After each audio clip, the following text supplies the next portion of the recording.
Assalamualaikum warahmatullahi wabarakatuh. Perkenalkan, nama saya Aulia Farisa dari kelas MJ703. Di sini saya akan memaparkan mengenai UAS Manajemen Strategik yang berjudul Manajemen Strategik dalam Menghadapi Persaingan dan Industri 4.0.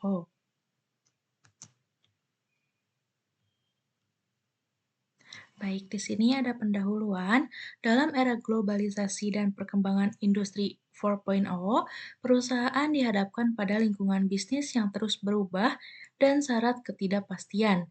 Perubahan teknologi, kebiasaan konsumen, dan tingkat persaingan yang semakin tajam mendorong organisasi untuk melakukan tujuan dan strategi yang jelas. Dalam kondisi ini, manajemen strategis menjadi fondasi utama bagi perusahaan agar dapat bertahan dan berkembang dengan cara yang berkelanjutan. Selanjutnya ada pengertian dari manajemen strategik. Manajemen strategis merupakan pendekatan komprehensif yang mencakup pengembangan, pelaksanaan, serta evaluasi pilihan strategis yang bertujuan untuk mencapai tujuan jangka panjang sebuah organisasi. Proses ini membantu perusahaan dalam menetapkan sasaran, mengalokasikan sumber daya secara efektif, dan memastikan bahwa setiap keputusan yang diambil dalam usaha relevan dengan visi dan misi organisasi. Kemudian pentingnya manajemen strategi di era industri 4.0. Era industri 4.0 ditandai oleh digitalisasi, otomatisasi, pemanfaatan big data, dan kecerdasan buatan yang mengubah cara perusahaan beroperasi.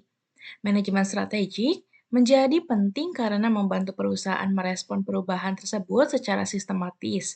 Tanpa strategis yang jelas, perusahaan akan kesulitan mengidentifikasikan peluang, menghadapi ancaman, dan mempertahankan daya saing di tengah persaingan global.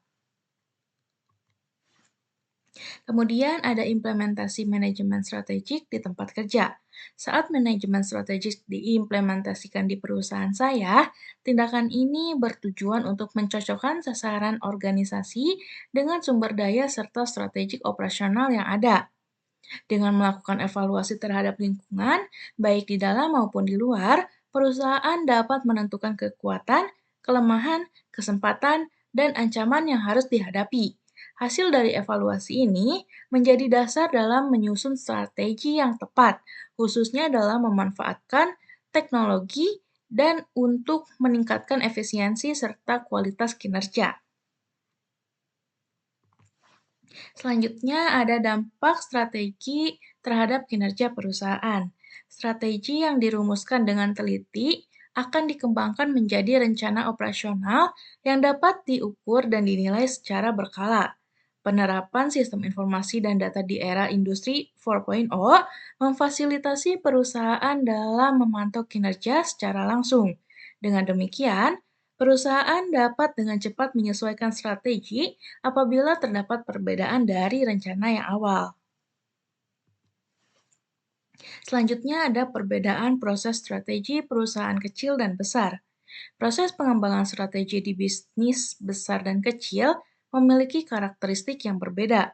Dalam perusahaan kecil, strategi seringkali dibuat secara informal berdasarkan naluri dan pengalaman dari pemiliknya. Sementara itu, pada perusahaan besar, penyusunan strategi berlangsung secara formal dengan melibatkan berbagai level manajemen, analisis informasi, serta pertemuan strategis untuk mendukung proses pengambilan keputusan.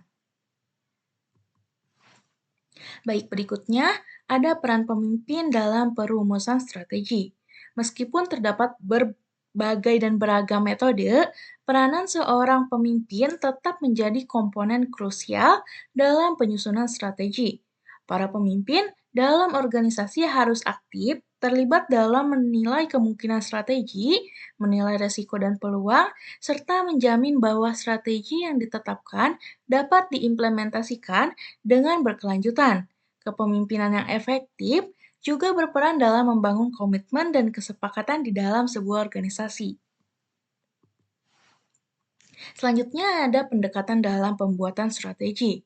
Dalam menyusun rencana bisnis, Perusahaan bisa menggunakan beberapa pendekatan seperti berikut ini. Yang pertama itu ada pendekatan analisis lingkungan untuk memahami kondisi internal dan eksternal organisasi.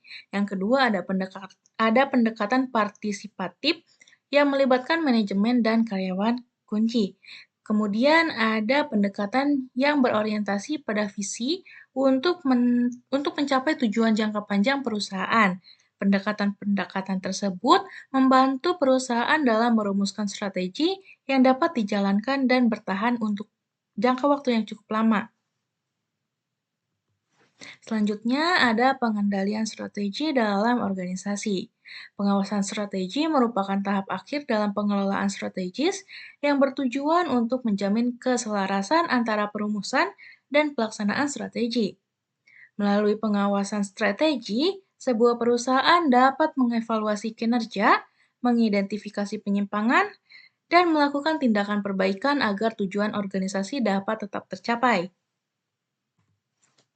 Kemudian ada alternatif strategi dalam persaingan kompetitif. Ketika suatu bisnis menghadapi persaingan yang sengit, terdapat beberapa taktik yang dapat diadopsi, seperti menerapkan pendekatan diferensiasi melalui keunggulan produk ataupun layanan, strategi pengurangan biaya dengan meningkatkan efisiensi operasi, serta rencana yang berorientasi pada segmen pasar spesifik. Selain itu, pendekatan inovatif dan adaptasi juga sangat penting agar bisnis tetap relevan dengan dinamika pasar dan kemajuan teknologi. Kesimpulannya, manajemen strategi sangat penting bagi organisasi saat ini dalam menghadapi persaingan dan tantangan di era industri 4.0. Dengan membuat rencana yang cepat dan tepat, menetapkan pengawasan yang baik, dan memilih pendekatan strategis yang benar, perusahaan bisa meningkatkan kemampuan bersaing, beradaptasi, dan perubahan, dan terus mencapai tujuan jangka panjang secara berkelanjutan. Baik, cukup sekian pemaparan presentasi untuk UAS strategi manajemen strategis. Mohon maaf bila ada kesalahan. Wabillahi taufiq wal hidayah. Wassalamualaikum warahmatullahi wabarakatuh.